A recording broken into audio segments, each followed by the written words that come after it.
मेरा सभी से सेवा जोहार है।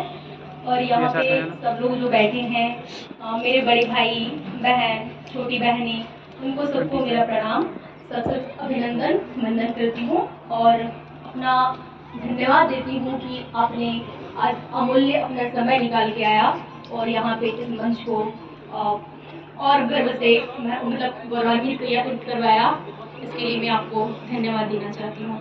सबसे पहले मैं आपको एक लाइन सुनाना चाहती हूँ जो मुझे बहुत पसंद है। उम्मीद है आप उसका मतलब उस पर गौर फरमाइएगा और थोड़ा मतलब अच्छा मतलब मुझे डर लग रहा है, पर फिर भी ऐसा ऐसा हो सकता है कि आप उसे जरूर अच्छे से सुनेंगे।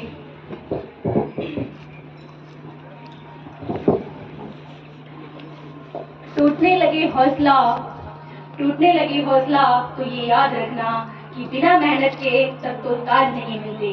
सुनिएगा, टूटने लगे हौसला तो ये याद रखना कि बिना मेहनत के तब तो ताज नहीं मिलते।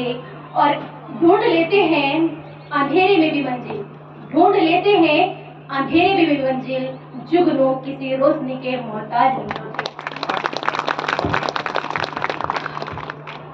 सबसे पहले मैं सर्वोत्तम प्रगति शक्ति खड़ा पे कारिको कार्लिंगों को और साहित्य भी यहाँ पे जिनका आज शायद जन्मदिन भी है 26 जनवरी के दिन, तो उनको उनके चरणों पे सत सत नमन और अपना अभिनंदन अर्पित करती हूँ।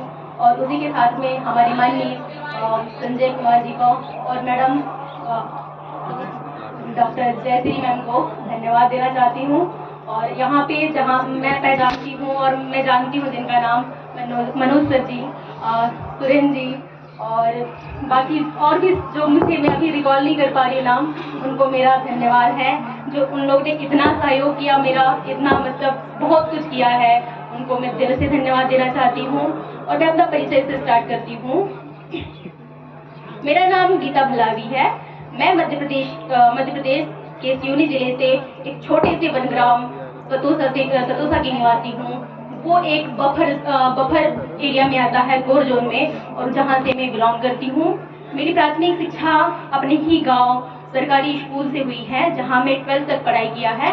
उसके बाद में अपना बैचलर जो स्टडी है वो अपने बालाघाट जिले से कंप्लीट किया है। उसके बाद में फिर मेरा जो मकसद था, मेरा जो उद्देश्य था, वो एक मतलब अंधकार के तौर पे था।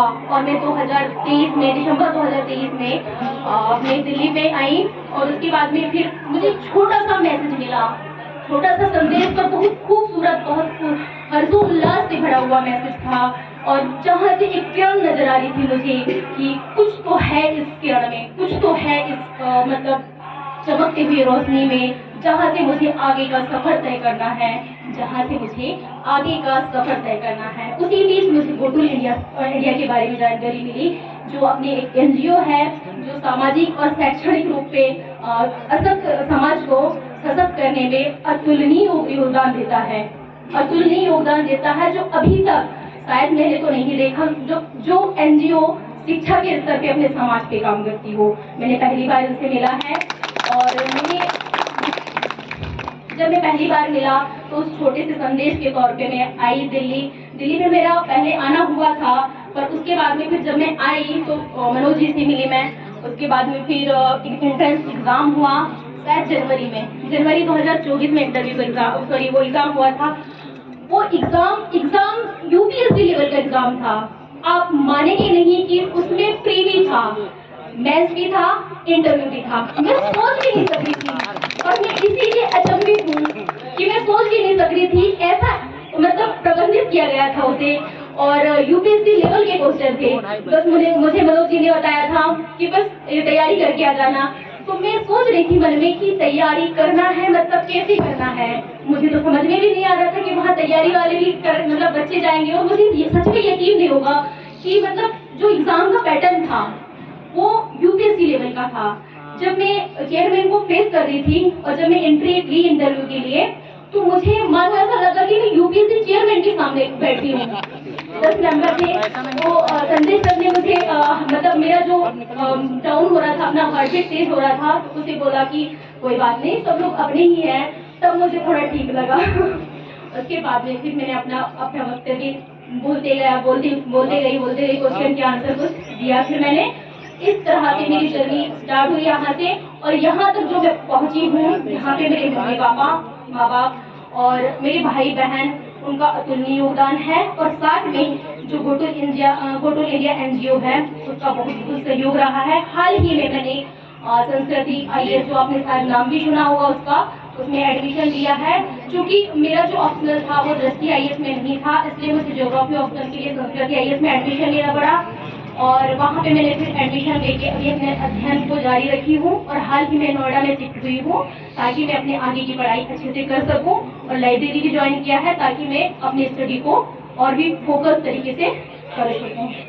इसी के साथ में मैं जो कहना चाहूँगी अपने आदिवासी समाज के बारे में, तो मैं बस इतना कहना चाहूँगी कि जिस स्तर में आना है अभी वो बहुत दूर है, जिस स्तर में आना है अभी वो बहुत दूर है, पर इसमें उम्मीद तो है कि हम पहुंच सकते हैं, हम कुछ कर सकते हैं। सर हमेशा ये टारगेट अचीव करना चाहते हैं कि अपने ही ST शेड्यूल ट्राइब में आते हैं, मेरा समाज के, जो राजस्थान में प्रॉपर उनका एरिया है, तो ST कैटेगरी में आते हैं। तो उन लोगों का जो स्तर है, उन लोग जो प्रशासनिक सेवा में जाते हैं, उन लोगों का जो परसेंटेज है, रेशियो, वो बहुत अच्छा है। उन्हीं की तुलना में अपना जो गौड़ समाज का परसेंटेज है वो बहुत कम है, बहुत कम। इनफैक्ट जहाँ से मैं आई हूँ वहाँ पे मेरे अलावा मुश्किल से भोपाल तक की भी कोई बच्चियां ने सफर तय किया होगा, भोपाल तक भी कोई बच्चियां सफर तय किया होगा, ये तो मुझे नहीं लगता। क्योंकि मेरे ही इलाके में जहाँ मैं जानती हूँ उन लोगों की